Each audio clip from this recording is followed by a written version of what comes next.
As I briefly touched on earlier, one of the worst things that is underestimated during jaw surgery is, yo guys, what's going on? It is Recoils here and welcome back to another video. Now this video is different than normal, so I do apologise on that. It's not gaming and it's not a challenge, but there's a challenge coming soon, so stay tuned for that.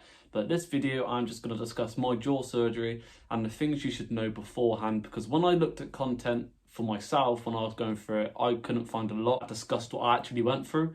So I'm going to discuss that with you today and hopefully help one person, 5, 10 people, however many people it helps, it needs to help someone. So I'm going to crack on into the video and yeah. So just to touch on my surgery before I actually get into the tips of what you should know before your surgery, I'm just going to actually brush through what I experienced and what my surgery was. So my surgery was an open jaw surgery, which basically means like when I closed my mouth, my back teeth would touch, but my front teeth would have a gap.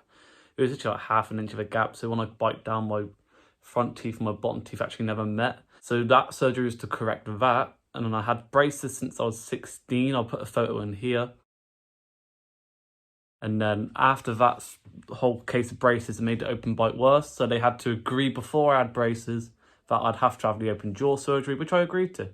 Right, so if the braces being put on at 16 and the operation already put in place, it took me 3 years for my teeth to align because you saw how crooked they were. And then with them being aligned, it made the open bite worse. So they said, right, operation time, let's go. And that was done in June. So with the open jaw surgery actually coming up, they explained what actually was done. So they sawed from my jaw here to here. And if this was my jaw, they tilted it forward and bring it forward and down. So that actually gave me where my teeth are now, which does make your face like feel more fuller. So your face will come out, but that will be in proportion to the rest of your face. So that isn't really a problem. And what I'm going to go on to next is the start of the tips I'm going to tell you. So we've brushed over my surgery. I did skip a few things because I am going to discuss it now in the actual tips and what you should know before having surgery. The way I'm going to structure this is I'm going to structure it from pre-op to post-op, so it will be in some sort of chronological order. So if you want to know about stuff from pre-op, keep listening. If you want to know stuff about post-op, skip along a little bit in the video until you find me discussing it. But if you want to follow it all in order from start to finish, that would also be great. So pre-op, one of the first things I wish I knew during pre-op, or wish happened even, was how soon I found out about like the actual risks of the operation, because I found this out like a week or two before.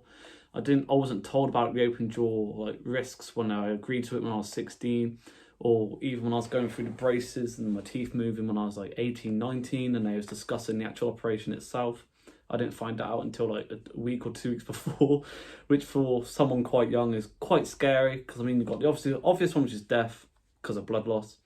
And then the one that got me was your loss of sight, because they are working like primarily up here. So if something goes wrong, you can lose your sense of sight, which is quite scary.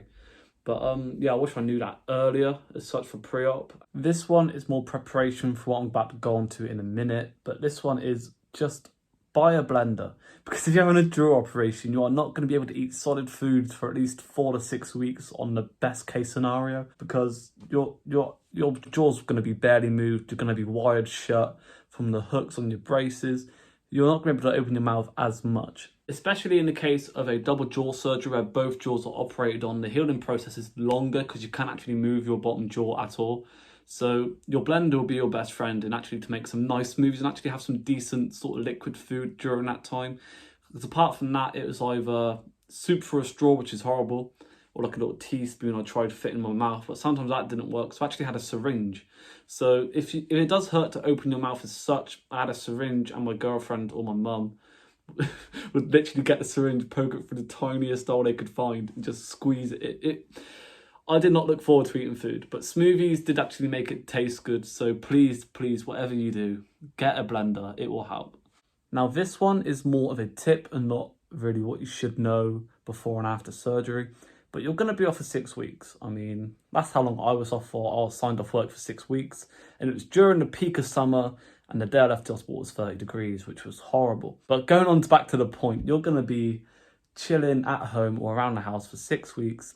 So make sure you find something to do that you enjoy, because you don't want that resting period to be awful. I mean, the first few days you're going to be laid in bed anyway. But if you could find something to do like reading or playing a computer game or even growing something. Like I'm trying to grow my YouTube channel at the moment. I did that out of the pure, I think lockdown 2 was November. So out of that, I started making my YouTube channel.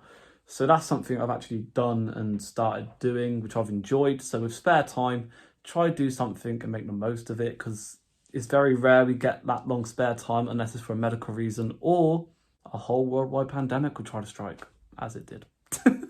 As I briefly touched on earlier, one of the worst things that is underestimated during jaw surgery is the swelling. And swelling is told to be lasted up to 6 months, and at 6 months, it should all be gone. They are capping. They are telling you a lie, right? Because my swelling was there for at least a year and a bit, and I still feel like on my right side I do have some bit of swelling, but I don't know. I think that might just be me, or to put on weight. Well, I don't know. But swelling is much longer than 6 months. Some cases it could be up to 2 years, I've seen on some channels. Swelling is quite a nasty thing. I'll show you a video of when I had it at the peak, and I looked like one of those Donnies from bloody Horton Hears a Who. I don't know what they're called. So as I said, that is an absolute balloon of a face I had. That was only like 4 or 5 days in.